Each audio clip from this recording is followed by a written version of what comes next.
Imagine boarding a flight, settling into your seat, and moments later being publicly humiliated and forced to move, just because someone assumed you didn't belong. That's exactly what happened to Naomi Sinclair, but what started as an act of discrimination quickly unraveled into something far more sinister. A missing child, a chilling conspiracy, a race against time. Stay until the end to see how Naomi fought back and exposed the truth. Subscribe and turn on notifications so you never miss stories that will leave you shocked, inspired, and questioning everything. Naomi Sinclair adjusted the strap of her leather carry-on bag, her pulse steady but her mind alert as she approached the Celestial Airways boarding gate.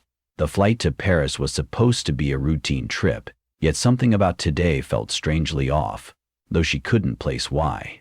She scanned the crowd, feeling the weight of subtle, unspoken judgments lingering in the air. Naomi had been here before, countless times. The quiet, questioning looks, the hesitation and the smiles of staff as they assessed whether she truly belonged in first class. The feeling wasn't new, but today it carried an unsettling weight. As a renowned criminal defense attorney and civil rights activist, Naomi had built a career out of dismantling bias in the courtroom. Yet, every time she traveled, especially in elite spaces, she was reminded that the battle wasn't just fought in courts. It was fought in the air, in restaurants, in hotel lobbies, in whispered doubts and pointed glances. And today, she could already sense that she was about to fight it again. "First-class boarding now for Celestial Airways Flight 102 to Paris," the attendant at the counter announced cheerfully. Naomi pulled out her priority boarding pass, a last-minute upgrade from a close colleague who worked with the airline. A well-earned perk after winning one of the most high-profile wrongful conviction cases of the year. She took a deep breath and stepped forward. The moment she entered the luxurious first-class cabin, she felt the shift, the slight pause in the other passengers' conversations, the discreet glance from the flight crew, the faint but familiar tension that came with being a black woman in a space where people didn't expect to see her. It was a brief moment, a flicker of unease that most would dismiss. But Naomi, she had learned to recognize it all too well. She moved with effortless grace, wearing an elegant cream blazer over a fitted navy blouse, paired with tailored slacks and polished heels, exuding the quiet power and confidence that had intimidated countless prosecutors. She located seat 2A, stowed her bag in the overhead compartment, and settled in. It should have been that simple. But it never was. Margaret Dawson had been with Celestial Airways for over 25 years. She prided herself on maintaining standards in first class, ensuring that it remained a place of exclusivity, order, and prestige. And in her mind, Naomi Sinclair didn't belong. Margaret spotted Naomi the moment she stepped on board. She had been trained to read passengers, and something about Naomi's presence didn't sit right with her. There was no arrogance in the way she carried herself, but there was confidence, a quiet, unshakable kind. It was the kind that Margaret had seen in powerful men, in old money families, in corporate executives who knew they would never be questioned. Yet, when she looked at Naomi, her instincts screamed, wrong. Margaret didn't even realize she was moving toward her until she was standing over Naomi's seat. "Ma'am?" Margaret's voice was pleasant, but the forced politeness had razor edges. Naomi looked up, unsurprised. "Yes. I need to see your boarding pass." Naomi exhaled slowly. It was always this. Always the doubt before the hospitality. "Of course," she said, reaching into her purse with measured patience. She handed over the pass, watching Margaret scan it, waiting for the hesitation, and there it was. Margaret frowned, her lips pursing as she read the name. "M. Sinclair?" she repeated, her tone carrying an undercurrent of suspicion. "Yes." Naomi met her gaze directly, unwilling to give ground. Margaret hesitated, glancing at the ticket again, almost as if she expected it to magically change. "You're in first class?" Margaret asked. Naomi felt a familiar tightness in her chest. "That's what the ticket says, doesn't it?" she said smoothly. Margaret's lips thinned. Yes, but I just want to confirm. There's nothing to confirm, Naomi interrupted, her voice still calm but carrying an unmistakable edge. Margaret's jaw tightened. She wasn't used to being challenged by passengers, especially not like this. She glanced toward the front of the cabin, toward her junior flight attendant, Julia Moore, who had been watching the exchange nervously. Margaret's pride flared. She wouldn't be challenged in her own cabin. And if her gut told her this woman didn't belong, then she didn't. Margaret straightened, her voice turning louder, clearer, for everyone to hear. I'm sorry, ma'am, but I believe there's been a mistake. This section is for first-class passengers only. A dead silence rippled through the cabin. The weight of every single gaze landed on Naomi. Naomi felt her pulse spike, but she didn't let it show. She had faced racist judges, corrupt prosecutors, biased juries. A flight attendant on a power trip. She could handle this. She inhaled, steadying her voice. Check your system again, Naomi said, forcing herself to remain calm. Margaret's polite mask began to slip. Ma'am, if you do not cooperate, I'll have to involve security. And there it was. Naomi clenched her jaw. In a single moment, Margaret had framed her as a problem, a disruption, a threat. A black woman refusing to be humiliated. Margaret turned toward the intercom and called security. The first-class passengers shifted uncomfortably. Naomi could hear the whispers. Why is she making a scene? Maybe she really did sneak in. You know, these airlines are getting strict for a reason. Naomi's hands tightened around her lap. She had two choices, fight or let it happen. And for the first time in a long time, Naomi chose to let it happen. Because she knew this wasn't just about her anymore. She was escorted down the aisle by security, eyes burning into her back. Passengers watched like she was a criminal. But before she reached economy class, something stopped her cold. In the front row of first class, Naomi's eyes landed on a small girl clutching a teddy bear. She looked no older than 6. Her hands were trembling as she stole a glance toward the two men sitting next to her. Cold, silent, eyes like ice. Something was wrong. And in that moment, Naomi knew this flight was about to become much more than just a battle against racism. It was about to become a fight for something far more dangerous, to be continued. Naomi Sinclair had walked into countless courtrooms and sat across from the most ruthless prosecutors in the country. She had faced judges who saw her as a threat, police officers who dismissed her, and jurors who doubted her words before she even spoke. But this was different. This was the kind of humiliation that cut deeper because it was public, drawn out, and executed with surgical precision. The moment she was forced down the aisle toward economy, the whispers spread through the plane like wildfire. Passengers averted their eyes, some pretending not to see, while others stared outright, their gazes sharp with judgment or curiosity. She could hear it, the unspoken question hanging in the air. What did she do? A flight attendant gestured toward a middle seat in row 22, a stark contrast to the spacious first-class seat Naomi had rightfully earned.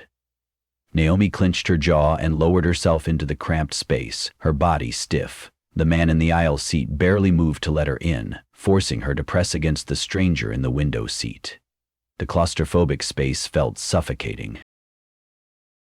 Her mind replayed Margaret's smug face, the way the security team escorted her like she was dangerous, how easily the passengers had believed she was at fault. She exhaled sharply, staring straight ahead. They want you to break. They want you to shrink. Don't give them that satisfaction. Naomi closed her eyes for a brief moment, centering herself, and then she got to work. She reached into her bag and grabbed her phone, fingers moving swiftly to open her contact list. She had powerful connections: judges, civil rights organizations, journalists, people who would demand action immediately. She typed a quick message. I was just forcibly removed from my first-class seat on Flight 102. Unjust. Need immediate action. Evidence needed upon landing. Call Celestial Airways and demand a statement. She hit send. Nothing. She frowned, checking the signal. No Wi-Fi connection. A sharp pang of frustration shot through her. She refreshed it once, twice, still nothing. Her gaze flicked to the small, Wi-Fi maintenance icon flashing on the screen in front of her. A slow, creeping realization hit her. Margaret. That woman had intentionally cut off in-fleet Wi-Fi. Naomi clenched her phone in her hand. This wasn't just a moment of bias. This was orchestrated sabotage. As she fumed, she barely noticed the two men sitting behind her. Not until she heard them whispering. Naomi wasn't the kind of person who eavesdropped. At least, not unless it was necessary. But there was something off about the tone of their conversation. Low, tense, secretive. Her legal instincts kicked in. She subtly adjusted in her seat, angling her ear toward them without turning her head. The voices came into focus. Man 1. Arrival must be smooth, the product is high value. Man 2. You think we should have kept her below deck with the others? Man 1. No, less risk this way. The girl looks innocent, no one suspects. Man 2. We're not liable if it's a one-way trip, right? Naomi's blood ran cold. They weren't talking about cargo. They weren't talking about luggage. They were talking about a person. Naomi's breath caught in her throat. The little girl she had seen in first class. The one clutching her teddy bear. The one sitting next to those cold, silent men. The girl was the product. A creeping horror spread through her limbs. She turned her head slightly, catching a glimpse of the men in her peripheral vision. They looked too composed, too calm, like professionals. Traffickers. A wave of nausea twisted in Naomi's stomach. This wasn't just about her seat anymore. A child's life was at risk. She had to act.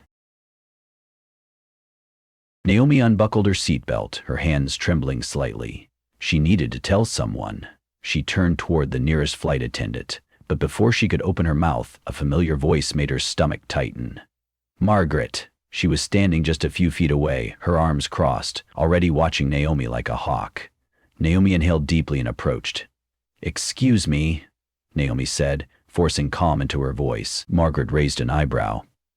What now? Naomi ignored the hostility and lowered her voice. There's a little girl in first class, sitting between two men. I overheard a conversation. Something's not right. Margaret rolled her eyes. Oh, so now you're accusing passengers of being criminals, she said, loud enough for people around them to hear. Naomi's patience snapped. This is serious. You need to check on her. Margaret folded her arms. Miss Sinclair, you already disrupted the first-class cabin once. If you continue causing trouble, I will make sure security is waiting for you the moment we land. Naomi's heartbeat pounded in her ears. Are you hearing yourself? She demanded. Margaret leaned in closer, her voice a low whisper. I don't know what game you think you're playing, but I won't let you turn this into some race-baiting stunt. Drop it. Naomi's vision blurred with fury. A child's life was on the line, and this woman was more concerned about her ego. She had one last card to play. Naomi lowered her voice, ice lacing her words. I will hold you personally responsible if anything happens to that child. Margaret's smirk faltered, just for a second, but then she tilted her head in mock amusement. Good luck with that, she said before turning away. And just like that, Naomi was alone. Naomi returned to her seat, her chest heaving with rage. She had spent her life fighting against injustice, against bias, against the very thing that just happened to her. And now, a child's life was at stake. She closed her eyes, inhaling sharply. She had two options. Sit down, do nothing, let this flight land in silence. Find another way, because there was always another way. Naomi opened her eyes, fire in her gaze. Margaret thought she had won. She had no idea what was coming. The hum of the airplane engines filled the cabin, steady and rhythmic, but Naomi Sinclair's heart pounded against her ribs like a war drum. She had spent years advocating for justice, exposing corruption, and standing against systemic discrimination, but never had she felt so alone. Margaret had dismissed her. The passengers had ignored her. And now the little girl in first class, the one Naomi was sure was in danger, had no one looking out for her. No one except Naomi. She couldn't let this go. With her hands resting on her lap, she carefully tilted her phone, angling the camera lens toward the gap between the seats. The two men behind her were still whispering in low, clipped tones, their words carrying a sinister certainty. Man 1.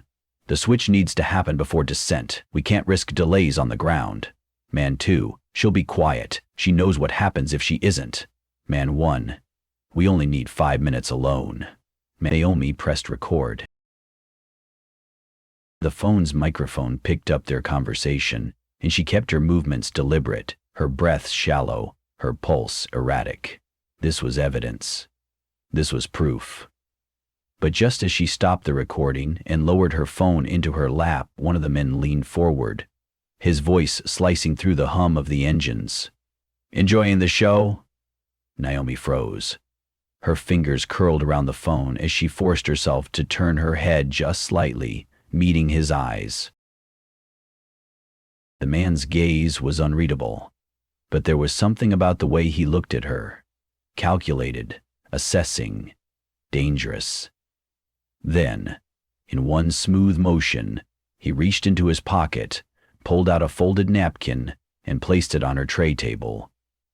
Naomi stared at it. Her gut screamed not to touch it, but she had to know. Slowly, she unfolded the napkin, revealing a chilling message, scrawled in sharp black ink. "Stay out of things that don't concern you. Accidents happen at 400 feet." A cold, suffocating fear wrapped itself around Naomi's ribs. This wasn't just intimidation. This was a warning. And the worst part? She believed them. The napkin was still clenched in Naomi's hand when the plane suddenly lurched. Gasps and startled cries filled the cabin as the aircraft shuddered violently, dipping lower for a split second before steadying. A storm had hit. Overhead bins rattled. Water from a nearby passenger's cup sloshed over the rim. The lights flickered briefly before the captain's voice came over the intercom. "Ladies and gentlemen, we're experiencing unexpected turbulence. Please remain seated with your seatbelts fastened. Flight crews, secure the cabin." Naomi's breath came faster, not because of the turbulence, because the timing was too perfect. She turned her head just enough to see the man behind her again. He wasn't looking at her anymore. He was smirking, like he knew this storm was just another piece of the plan. Naomi barely had a moment to process before a sharp, authoritative voice rang out through the cabin. "You see? This is exactly why we don't tolerate disruptive passengers." Naomi snapped her head toward the front of the plane, already knowing who it was. "Margaret." The flight attendant had turned to face the passengers, gesturing directly at Naomi with barely disguised contempt. "This woman has been causing problems since she boarded, and now we have turbulence and panic in the cabin," Margaret announced, her voice ringing with false authority. Passengers murmured uneasily. Naomi clenched her fists. This was a classic move. Margaret was using fear to shift the narrative. Make Naomi the villain. Make everyone focus on her instead of the real threat. Naomi opened her mouth to defend herself, but before she could, she saw something that made her heart stop. The little girl, in first class. She was trembling, clutching her teddy bear, her lips moving like she wanted to speak but didn't dare. Her fear wasn't from the turbulence, it was from the men beside her. Naomi's stomach dropped. She needed help, now. Her gaze darted around the cabin, searching for anyone who wasn't blind to what was happening. And then she saw her. Julia Moore. The junior flight attendant who had been hesitant, but had at least looked concerned when Naomi was forced to move earlier. Their eyes met. Naomi raised her hand slightly, an urgent, desperate signal.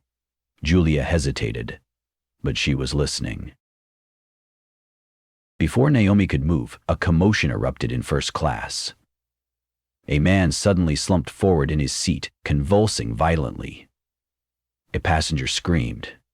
The flight crew rushed toward him, and the two men sitting with the little girl sprang into action, one of them quickly unbuckling and taking the child by the hand. They were moving her. No, no, no! Naomi knew what was happening instantly. The seizure was a distraction. They were going to remove the girl from her seat under the chaos, take her somewhere out of sight, where she might not return. Her body moved before she could think. She unbuckled her seatbelt and shot up. "Wait!" Naomi's voice cut through the chaos, but no one was paying attention. The man was already leading the child toward the front.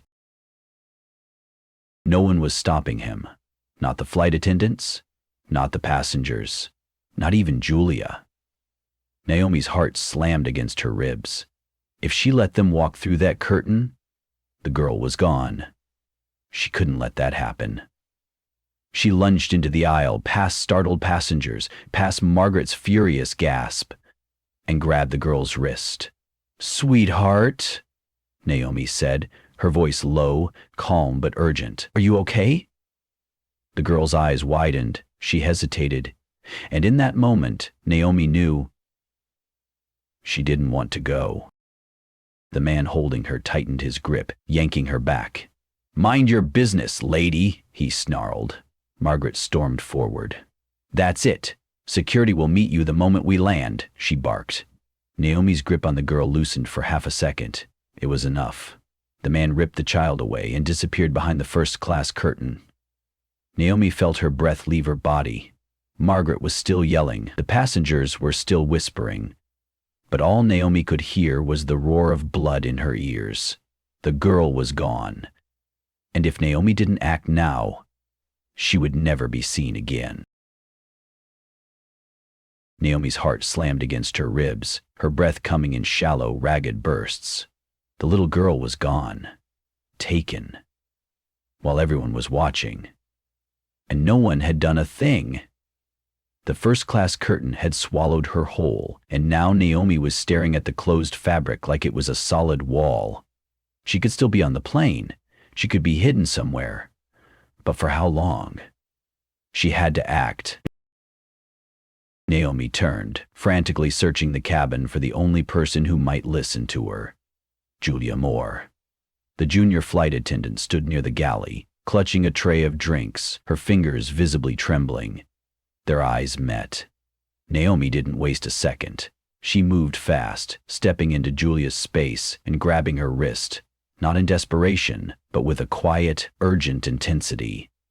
"That child is in danger," Naomi whispered, her voice so low and sharp that it cut through the noise of the murmuring passengers.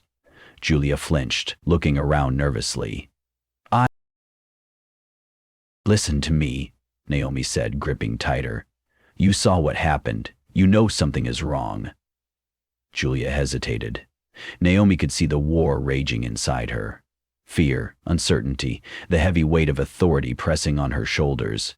Margaret was her boss. The crew followed orders.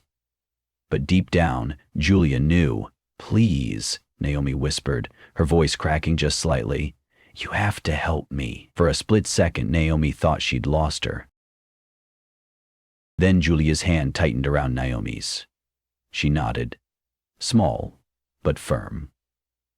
Without a word, Julia reached into her pocket, unlocked her phone, and subtly turned on the Wi-Fi.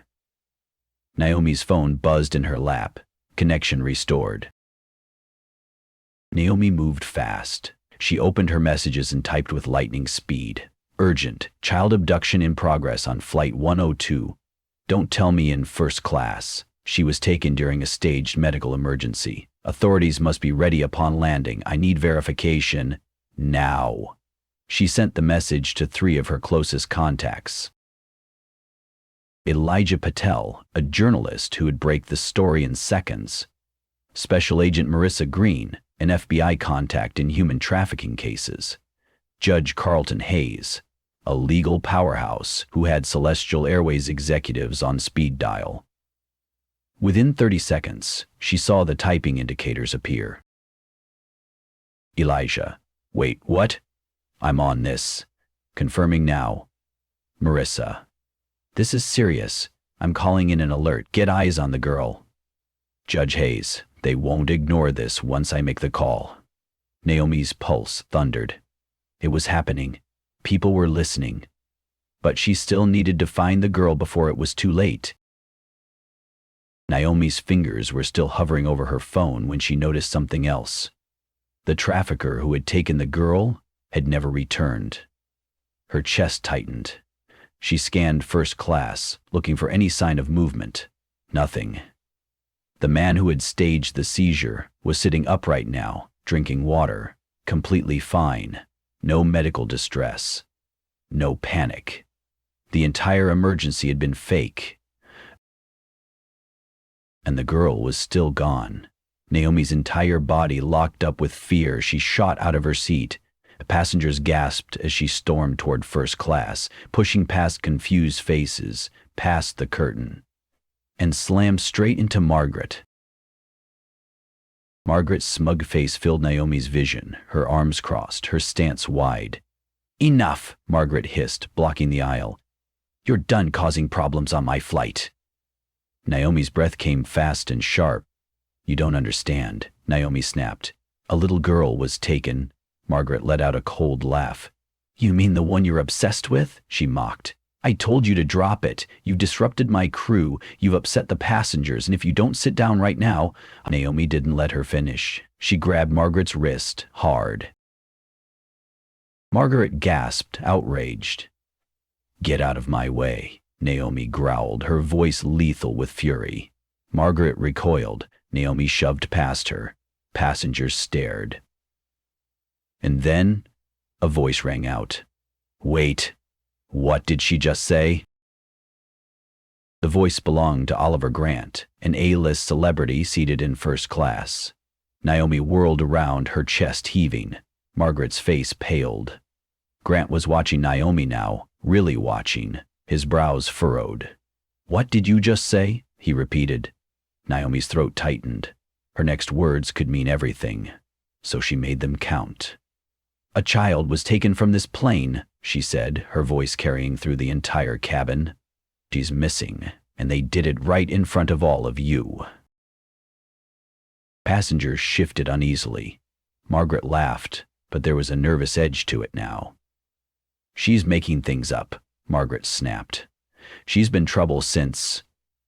But Oliver Grant was still watching Naomi, and now, so were others. I saw the girl, a woman near the window said suddenly. She was sitting next to those men. Another passenger nodded. They did take her to the bathroom, right? Murmurs spread like wildfire. Margaret's smug confidence began to crack. You're all misunderstanding, Margaret started, but it was too late. Passengers weren't looking at Naomi like a problem anymore. They were looking at Margaret. Someone stood up. Where's the girl now? The question hung in the air like a bomb. Margaret's mouth opened, but no sound came out. Oliver Grant's face darkened. Where's the girl, Margaret? He repeated, louder.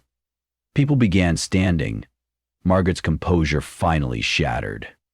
She looked around wildly, but the tide had turned. Naomi had them now. Then, a voice crackled over the intercom. Ladies and gentlemen, this is your captain speaking. We've received a priority security alert from airline headquarters. Please remain in your seats as we investigate a matter of urgency. The entire cabin froze. Naomi's heart leapt. The authorities were coming, and Margaret knew it. Her face had turned ashen. You did this, she whispered. Naomi smiled. Damn right I did. At this moment, Naomi Sinclair is standing at the edge of a decision that could change everything. She has fought against the odds, faced humiliation, and risked everything to protect a child that no one else would. She was dismissed, She was ignored. She was silenced. But she kept fighting. And now, the truth is out. The passengers have turned. The traffickers are exposed. The authorities are waiting on the ground. But it's not over yet. Somewhere on that plane, a little girl is still missing. And time is running out. What should Naomi do next? Should she go rogue, forcing open the locked compartments herself? Should she rally the passengers, making them stand up and demand action? Should she confront the traffickers directly, risking everything in the final moments before landing? What would you do in her place? Drop your thoughts in the comments below. And if you believe in fighting for justice, exposing the truth, and standing up when it matters most, show your support for Naomi. Because sometimes, the difference between a hero and a bystander is just one person refusing to back down. Stay tuned for Part 5, the ultimate showdown. The plane felt smaller than ever, the air thick with tension, the silence before an explosion. Naomi's mind raced. The traffickers were moving. The girl was missing. The plane was minutes from landing. She had one chance to stop this before they slipped away forever, and she wasn't going to waste it. A chime echoed through the cabin, and the captain's voice came over the intercom. Flight crew, remain on high alert. Paris authorities and Interpol will be boarding immediately upon landing. All passengers must remain in their seats. Margaret's face drained of color. Passengers whispered in confusion, but Naomi wasn't confused at all. Her message had reached the captain. Help was coming. But the girl was still missing. Naomi turned toward the restroom where the trafficker had taken her earlier. Something was wrong. A passenger had just walked out casually, but not the man who took the girl. Naomi didn't hesitate. She moved fast, yanking the door open, and her breath caught in her throat. The child wasn't there, but something else was. A pink teddy bear, soaked in water, crumpled in the sink. Naomi's stomach twisted. The girl had been here, but now she was gone. A shiver crawled up Naomi's spine. She was running out of time. Naomi whirled around just as Julia rushed toward her, breathless. The storage compartment's near the galley, Julia whispered urgently. They're locked. They were never supposed to be locked. Naomi's pulse spiked. The cargo hold. The girl wasn't gone. They were smuggling her off the plane. We need to open it, Naomi said. Passengers heard her, watching with wide, frightened eyes. And then a man shot out of his seat, one of the traffickers. Before Naomi could react, the man lunged at her. Passengers screamed. Naomi twisted away just in time, her instincts kicking in. She had taken self-defense training, but this was different. This wasn't a courtroom. This wasn't a legal fight. This was life or death. The man swung. Naomi ducked, then slammed her elbow into his ribs. He staggered back, cursing. Another passenger, a burly businessman, grabbed his shoulder and yanked him back. Julia jumped into action, grabbing an oxygen mask cord from the emergency panel. Naomi saw what she was doing and kicked the man's legs out from under him. He fell hard, and Julia looped the cord around his wrists, tying him down. One down, but the second man was already moving toward the galley. He was trying to reach the storage compartment. Naomi sprinted.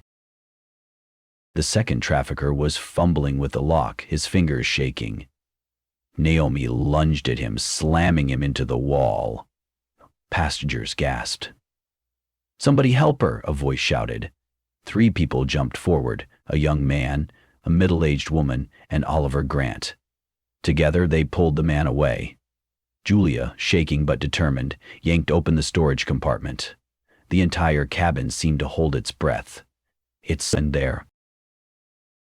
Curled up in the darkness, her tiny wrists bound with zip ties. The little girl. Tears streaked her face. Her lips trembled. She looked up at Naomi, her voice barely above a whisper. You found me.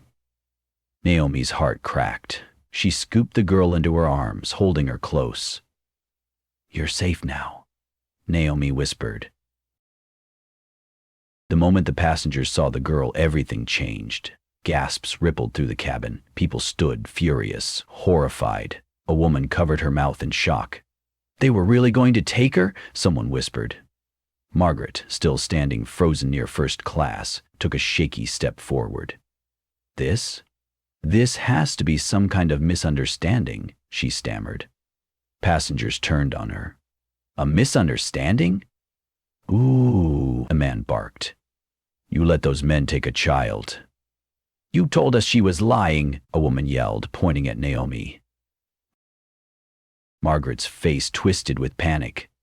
I thought," but before she could finish, the little girl lifted her head from Naomi's shoulder. Her voice was quiet but firm. "No, they were going to take me." A dead silence filled the plane. Margaret's face went white. And Naomi? Naomi held the little girl tighter. She had won. And Margaret knew it.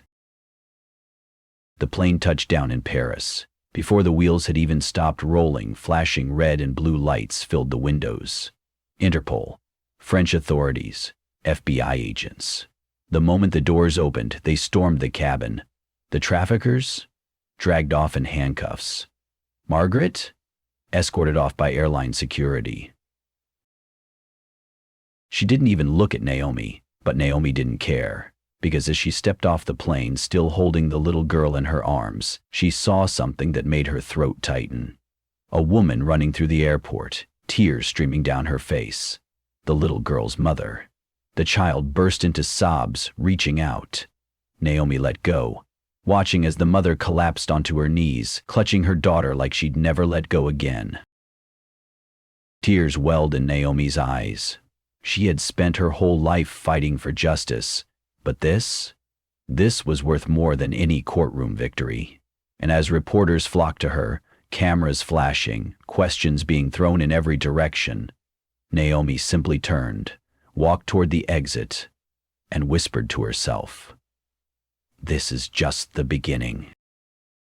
The plane had landed, but the tension in the air had not yet broken. The moment the wheels touched the ground, Naomi felt the collective exhale of every passenger who had finally realized the gravity of what had happened. But for Naomi, the fight wasn't over. Not yet. She could see it through the cabin windows, flashing lights, the silhouettes of armed officers moving swiftly toward the aircraft. The authorities were here. And this time, there would be no escape for the traffickers. The aircraft door swung open, and within seconds, Interpol, the FBI, and French law enforcement flooded the aisles, moving with swift precision. "Hands up! Don't move!" an officer barked, his weapon drawn but steady. Passengers gasped, some shrinking back in their seats. But Naomi, she had never been so relieved to hear those words. The two traffickers, still restrained from the earlier fight, barely resisted as officers grabbed them and slammed them face first against the nearest bulkhead. None of them tried to speak, tried to justify, tried to twist the narrative. "You don't understand. This is a mistake." A French officer cut him off, pressing cuffs around his wrists. "The only mistake you made was thinking you could get away with this." A second agent approached Naomi, his face serious but his voice steady. "Miss Sinclair?" Naomi straightened, still holding the little girl's teddy bear. "Yes." "We need your statement. The information you provided was critical to this operation." Naomi exhaled sharply, nodding. "I'll give you everything." She turned to look at the little girl, now safe in her mother's arms. The woman was weeping openly, clutching her daughter like she'd never let go again. "Thank you," she whispered to Naomi. Naomi smiled, swallowing back the emotion rising in her throat. "She's safe. That's all that matters." As Naomi stepped down the jet bridge, she was greeted by a blinding barrage of camera flashes. Reporters had already gathered at the airport, their microphones extended, their voices overlapping in a desperate attempt to capture the first words from the woman who had just exposed a human trafficking ring mid-slide. "M. Sinclair, how did you know something was wrong? Were you targeted because of racial bias? What message do you have for airline security failures? How does it feel to know you saved that child's life?" Naomi had faced intense courtroom interrogations before, but this was different. This wasn't just a case. This was a movement. She raised a hand, silencing the flurry of questions. And then she spoke. "I did what anyone should have done," she said, her voice steady despite the whirlwind around her. "There were red flags. There were signs. I saw them and I refused to look away. But what haunts me, what should haunt all of us, is that it nearly didn't matter. It nearly got ignored." The crowd hushed. She locked eyes with the cameras, knowing her words would reach millions. "This wasn't just about those men," Naomi continued. "This was about the system that let them operate in plain sight, that let them move freely, that almost let them succeed." She took a breath, her chest tight with emotion, but she pressed on. "And I want to be clear," she added, her tone sharpening. "This would have been covered up if passengers hadn't spoken up. If someone like me hadn't refused to be silent." The reporters hung on every word. Naomi stepped forward, gripping the microphone of the nearest journalist. "This should never happen again," she said, her voice turning from firm to fiery. "And we should all be asking ourselves, how many times has it happened before?" The crowd erupted in a frenzy of voices, flashes, and urgent notes being scribbled. The story was out. Naomi had made sure of it. Back inside the terminal, passengers had gathered in groups, buzzing with outrage and disbelief. The mood had completely shifted. An hour ago, Naomi had been humiliated, escorted to economy, treated like a problem. Now, she was the reason a little girl was alive. Passengers who had dismissed her before were now speaking out, loudly. "I can't believe I just sat there," one woman muttered, shaking her head. "She tried to tell us something was wrong and we ignored her." A man nearby crossed his arms, glaring toward the boarding gate. "I want to file a complaint against that flight attendant. She nearly let those men get away with it." And then a cheer erupted. Naomi turned. Margaret Dawson was being escorted out of the airport terminal by airline security. Her face was red, her lips pressed into a thin line, her hands shaking at her sides. Passengers watched her go, whispering among themselves. Naomi stepped forward, right into Margaret's path. Margaret froze. For the first time in hours, she was forced to look Naomi in the eye. Naomi tilted her head, studying the woman who had spent the entire flight trying to humiliate her, silence her, erase her presence. "You could have helped," Naomi said softly. Margaret's eyes darted away, shame burning through her expression. "You let your bias cloud your judgment," Naomi continued, her tone even, but cutting. "And because of that, a child almost lost her life." Margaret swallowed, heart pounding. Naomi stepped aside, clearing her path. Margaret lowered her gaze and walked on. And Naomi? She didn't even watch her go, because Margaret wasn't the point anymore. The little girl was safe, the traffickers were in custody, and justice had finally been served. As Naomi stepped out of the terminal, she felt the weight of what had happened settle over her. She should have been exhausted, drained, but instead, she felt alive. She had spent years fighting battles in court. This time, she had fought one at 400,000 feet, and she had won. As she walked toward the waiting car that would take her to the International Human Rights Conference, she checked her phone. New messages flooded in. "The news cycle is eating this up. You're a hero, Naomi." Special Agent Marissa Green. "We need to talk. I think we just exposed part of something bigger. Call me ASAP." Judge Carlton Hayes. "Celestial Airways wants to apologize formally. Their lawyers are panicking. Enjoy this one, Naomi." Naomi smiled. Manu Hanum. Oh, she was going to enjoy it. As she slid into the car, she took one final look back at the airport. A child was going home tonight because she had refused to stay silent. That was all that mattered. And as the city lights stretched before her, One thought filled her mind. This was just the beginning. Margaret Dawson had never felt so small. She sat at the very back of the room, shoulders hunched, trying to disappear into the uncomfortable plastic chair beneath her. The room itself wasn't anything special. Beige walls, a projector screen, a few tired posters about workplace ethics, tacked up with peeling tape. But the weight of why she was there, that was unbearable. This wasn't just another airline training session, this was court-mandated. Bias training. Mandatory for every airline employee who had been investigated for discrimination. Margaret had once been the most respected chief flight attendant in the industry. Now, she was just another name on a list of disgraced employees. She tugged at the cuff of her blazer, trying to ignore the stares from the others in the room. Some of them were here for minor infractions. Unfair treatment of a passenger, customer complaints. But Margaret? Everyone knew her story. They knew she had nearly let a child be taken, and they knew who had stopped her. Which was why, when the keynote speaker was announced, Margaret's stomach dropped.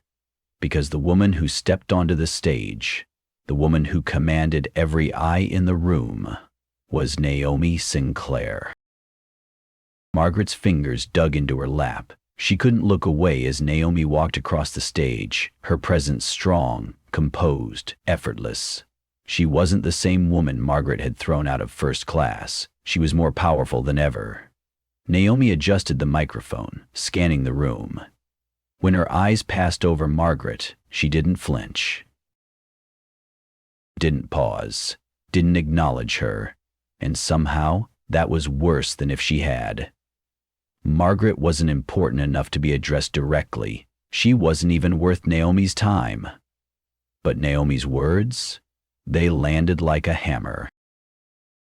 Bias isn't just about perception, Naomi began, her voice calm but razor sharp. Bias doesn't just ruin careers, it ruins lives. The room was silent. Margaret felt a sharp, invisible knife twist in her gut. Bias allows criminals to thrive. Naomi's tone didn't waver. It lets people look the other way when something doesn't seem right because they think it's not my problem. Margaret's hands clenched because she had done exactly that. She had looked at Naomi and seen a problem. She had looked at the real criminals, the men in first class, and seen nothing at all. And a child had almost paid the price. Naomi wasn't finished. Bias silences the voices that need to be heard the most. Margaret's breath hitched, because Naomi had tried to warn her, and Margaret had ignored her, mocked her, threatened her. She had used her power to suppress the one person who could have saved that little girl. And still, Naomi had won. Margaret looked down at her hands. They had once held authority, power, respect. Now, all she could feel was shame. Naomi finished her speech. The room erupted into applause. Not polite clapping, real applause, the kind that reverberated in Margaret's chest, forcing her to feel every single mistake she had made. Margaret didn't clap. She just sat there, staring at the floor, feeling like the walls had closed in on her. And then, before leaving the stage, Naomi said something so quiet, so simple, yet so powerful, that Margaret felt the air knocked from her lungs. Naomi looked out over the room, eyes filled with conviction, and said, "The sky belongs to everyone, and I'll keep fighting until that's true."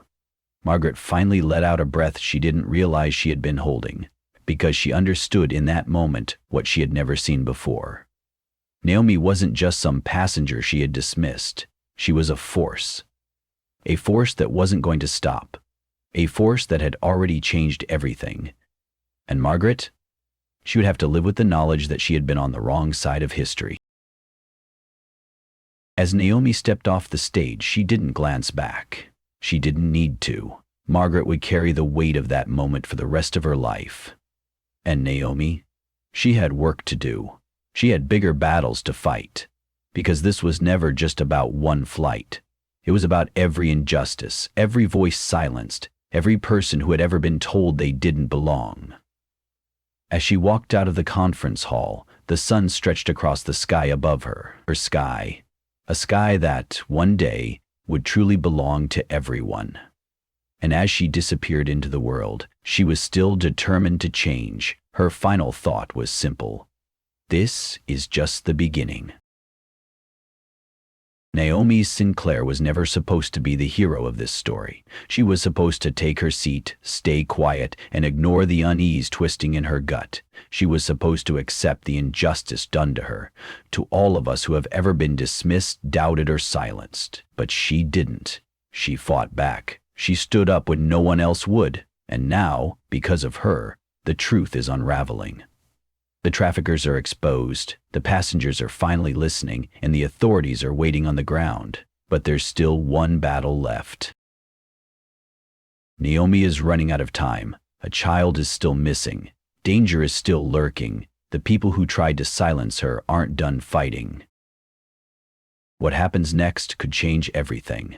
Now we ask you, what should Naomi do? Should she break every rule and storm first class, risking everything to find the little girl? Should she call on the passengers to stand with her and demand justice? Should she confront Margaret one last time, forcing her to face the truth before it's too late? Drop your comments below. Because this isn't just Naomi's fight. It's a fight for justice, for truth, for every voice that's ever been ignored. And right now, she needs your support more than ever. If you stand with Naomi, comment Naomi. Because heroes don't just exist in stories. Sometimes, they're the ones who refuse to back down when the world tells them to sit still. What happens next? Let's decide together.